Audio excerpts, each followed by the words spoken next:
바울은 이제 에베소에서 3년 동안 말씀 가르치면서 사역한 후에 다시 예루살렘으로 돌아갈 계획을 세우고 있습니다. 예루살렘으로 돌아가야 하는 그 목적은 상당히 여러 가지 좀 복잡한 이유들이 얽혀 있는 것 같습니다. 첫 번째로는 이방인 교회 마게도냐와 아가야 지방의 모든 교회들의 헌금을 모아서 예루살렘 성도들을 돕고자 함입니다. 그래서 그냥 단순한 헌금보다는 훨씬 더 중요한 의미를 가지고 있는데, 이방인들의 교회가 이제 예루살렘 교회를 돕는다는 측면에서 이제 정말 유대 땅에서 시작했던 기독교회가 온 세계로 퍼져나가서 민족을 가리지 않고 하나의 공동체로 되어가고 있다는 그것을 잘 보여주는 증표가 될 수 있기 때문입니다. 물론 당시 가뭄의 영향도 있었을 테고, 그래서 예루살렘 교회 유대인들이 경제적으로 힘든 것도 있었겠지만, 사도 바울은 이런 프로젝트를 통해서 세계 교회가 하나 되는 그 원대한 목표를 바라보고 있었던 것입니다. 또 다른 이유로는 사도 바울의 개인적인 생각에, 개인적인 바람으로 절기를 지키고 싶었던 그런 마음도 있었을 겁니다. 그동안 몇 해 동안이나 유월절 절기를 지키지 못했습니다. 그래서 이제쯤은 이제 에베소서 사역도 잘 되었으니까 예루살렘에 올라가서 예루살렘 성전에서 하나님 예배하는 기쁨도 좀 맛보고, 비록 이방인들의 사도들이지만 내가 여전히 유대인이고 모세의 율법에 전혀 모자람이 없다, 그런 것을 보여줄 필요도 있었을 겁니다. 그리고 또 하나의 이유는 잘 뚜렷하게 사도 바울이 이렇게 입 밖으로 내서 얘기하거나 설명하고 있지는 않지만, 오래전부터 목표하고 있던 로마 선교가 예루살렘에 가는 것과 어떤 연관이 있는 것 같다라는 그런 느낌, 그런 성령의 인도하심을 사도 바울이 느껴가고 있었던 것 같습니다. 사도행전 19장 21절 말씀에서도 그렇고 로마서 15장 말씀에서도 그렇고, 사도 바울은 자꾸만 예루살렘을 갔다가 로마를 들러서 서바나까지 선교여행 가겠다는 그 장기적인 계획을 얘기를 하고 있습니다. 그 예루살렘 가는 것이 로마까지 가는 것과 어떻게 연관되어 있는지는 얘기하고 있지 않지만, 그 두 개가 같이 연결되는 사건인 것처럼 자꾸 이렇게 이야기를 하고 있습니다. 하지만 그와 동시에 예루살렘으로 들어가면은 이번에는 정말 좀 위험할 것 같다라는 그런 시그널도 이것저것에서 감지되고 있었습니다. 20장 3절 말씀 보면은 바울이 이 헬라 지방 고린도에서 석 달 동안 머물다가 이제 예루살렘으로 돌아가려고 할 때 유대인들이 자기를 해치려는 계획을 가지고 있다라는 것을 알게 됩니다. 그래서 굳이 걸어서, 배로 타고 가면 편할 것을 걸어서 왔던 길 되돌아가서 소아시아까지 가서 거기서 배를 타고 가려는 그런 여정을 새롭게 만들게 되죠. 그래서 다른 일행과 트로아에서 만난 다음에 오늘 읽은 13절 말씀에서처럼 다른 일행은 배편으로 먼저 가까운 도시, 조금 남쪽 도시로, 아소라는 도시로 보내놓고서 자신은 그 트로아에 혼자 남아서 아소까지 걸어갈 계획을 세우게 됩니다. 13절 말씀이 이야기하고 있는 것이 그것입니다. 우리는 앞서 배를 타고 아소에서 바울을 태우려고 그리로 가니 이는 바울이 걸어서 가고자 하여 그렇게 정하여 준 것이라. 이거는 이제 사도행전 쓰고 있는 누가의 입장에서 이렇게 쓴 것이죠. 우리는 먼저 배를 타고 아소에 가서 바울을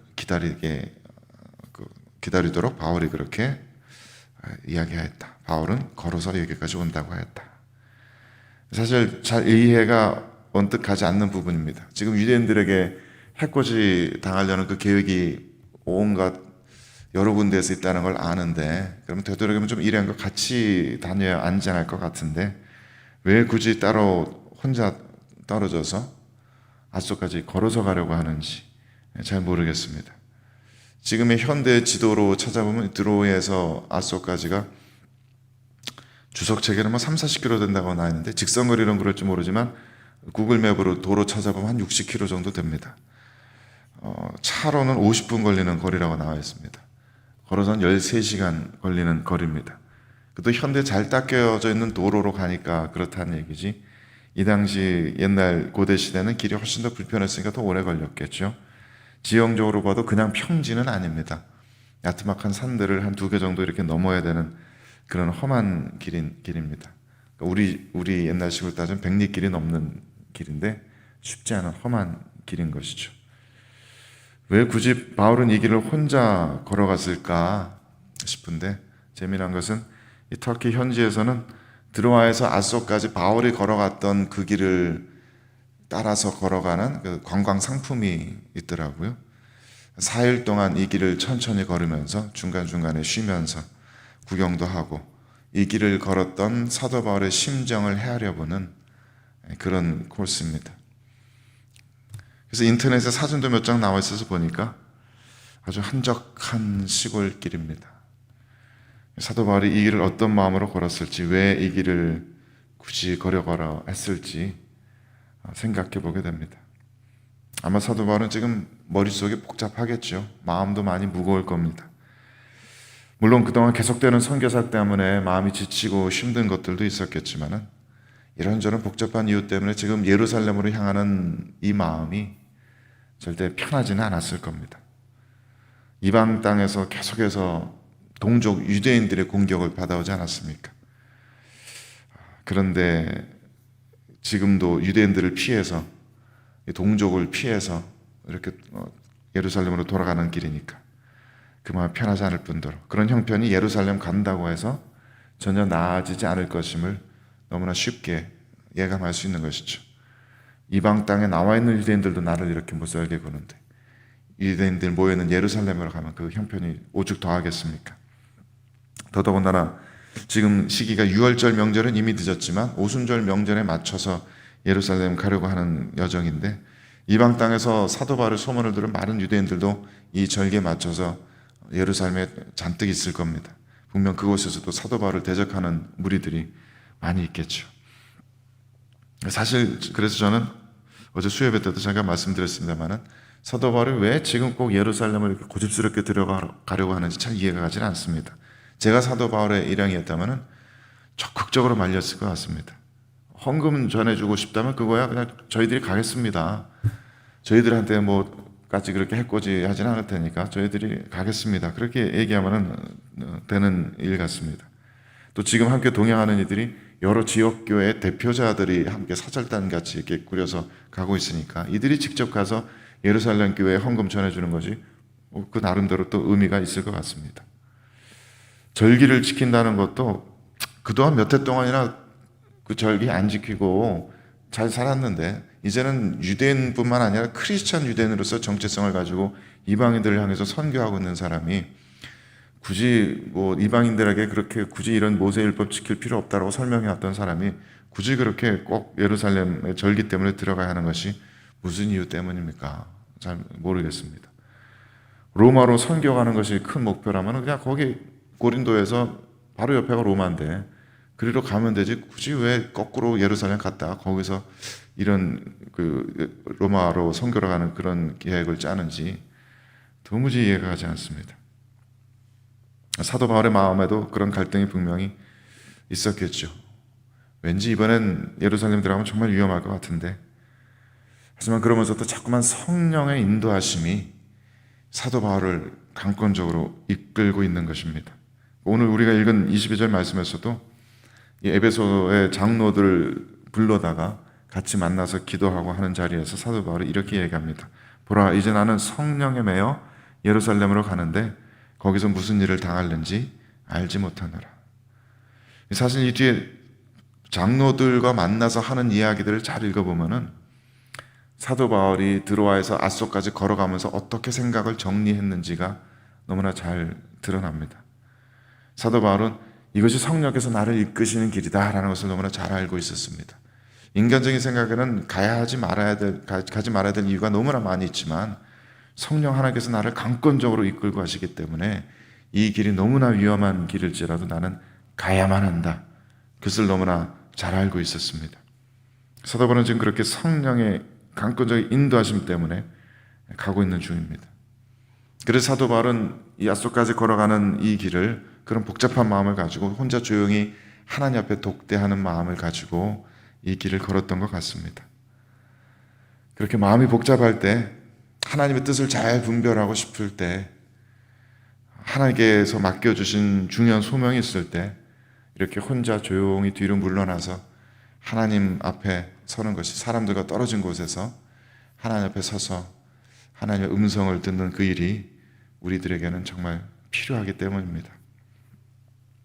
저도 목사 안수 받기 전에, 또 섬기던 교회 그만두기 전에 큰일이 있을 때마다 기도원 가서 금식하고 기도하고, 혹은 조용한 호숫가 가서 며칠 말씀 읽으며 시간 보내고 그랬던 일이 자주 있습니다만, 하나님께서는 어김없이 그런 때마다 큰 은혜 가운데 만나 주십니다.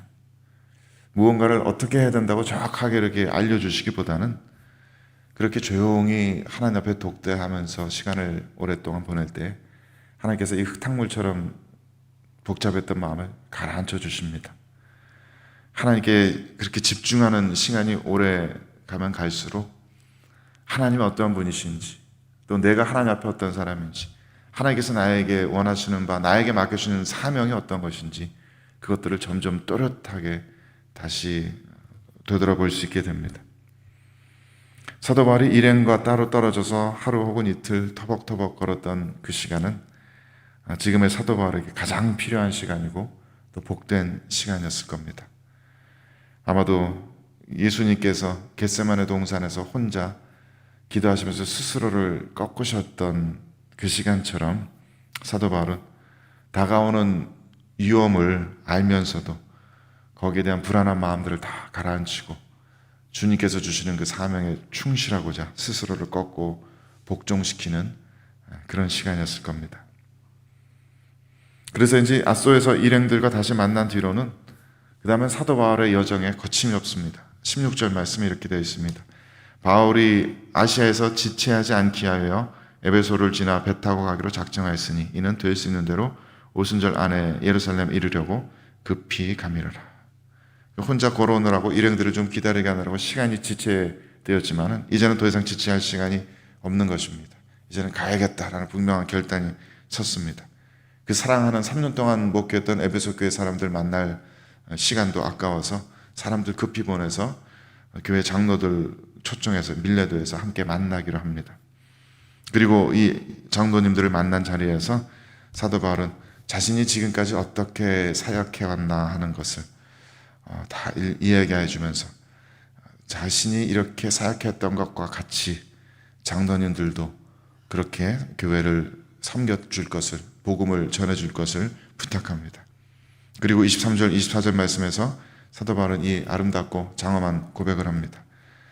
오직 성령이 각성해서 내게 증언하여 결박과 환난이 나를 기다린다 하시나 내가 달려갈 길과 주 예수께 받은 사명 곧 하나님의 은혜의 복음을 증언하는 일을 마치려 하면은 나의 생명조차 조금도 귀한 것으로 여기지 아니하노라. 사도 바울은 앗소로 향하는 그 산길에서 그렇게 생각을 정리했던 것입니다. 주 예수께 받은 사명을 생각하고 있었습니다.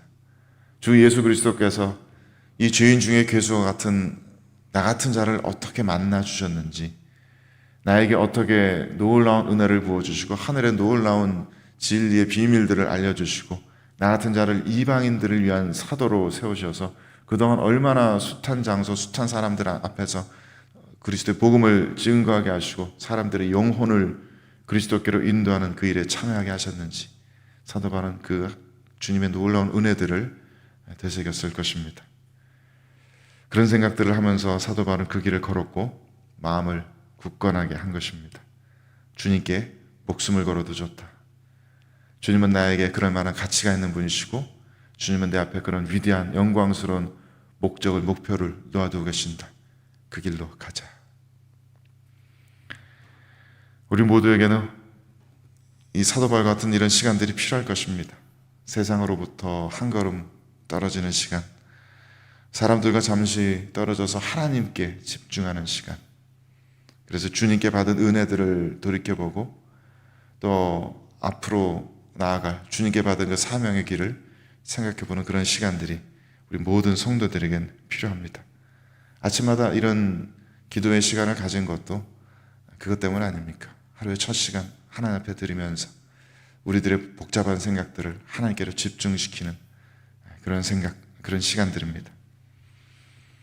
주 예수 그리스도를 오래 바라볼수록, 그리고 깊이 바라볼수록 우리들의 마음에는 큰 평강과 소망이 가득해집니다. 우리들의 마음이 주 예수 그리스도로 가득할 때, 그때서야 우리는 세상의 모든 두려움과 불안과 걱정들을 이겨낼 수 있습니다.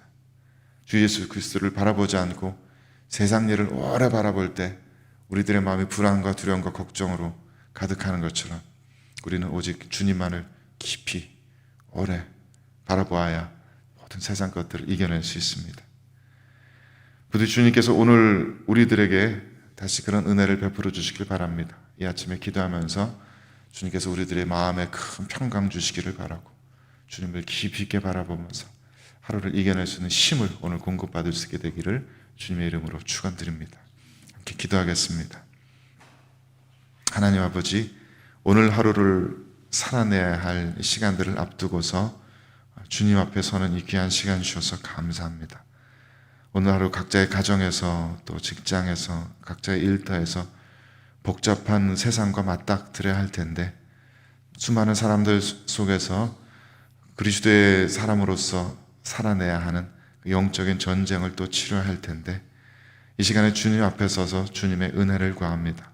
주님께서 어떻게 버러지와 같은 저희들을 만나 주셨는지, 저희들에게 놀라운 복음의 은혜를 베푸시고 저희들의 모든 죄를 다 용서해 주셨는지, 저희들이 하나님 앞에 기도드릴 때마다 얼마나 놀라운 은혜로 저희들을 도우시고 구원하셨는지 다시 돌아봅니다. 그리고 저희들 앞에 놓아두신 그 놀라운 영광스러운 소망에 대해서 다시 한번 생각해 봅니다. 이 세상을 하나님의 나라로, 하나님의 임재로 가득 채우시고자 하는 그 하나님의 원대하신 계획을 바라보면서 그 계획에 저희들의 마음을 맞춥니다. 저희들이 하나님의 성전을 이루는 작은 벽돌 한 장으로서 세상에 나아가고자 합니다. 하나님의 영광의 빛을 바라고 하나님 나라의 아름다운 가치들을 증거하며 예수 그리스도의 부활을 증언하는 증인들로서 세상에 나아가기 원합니다. 이 아침 시간에 저희들의 마음을 성령의 충만함으로 붙들어 주셔서 오늘 이 하루를 용감하게, 용기 있게, 믿음으로 살아내고 승리할 수 있는 힘을 저희들에게 부어 주시옵소서. 감사와 찬송 올려드리며 우리 구주 예수 그리스도의 이름으로 기도드립니다.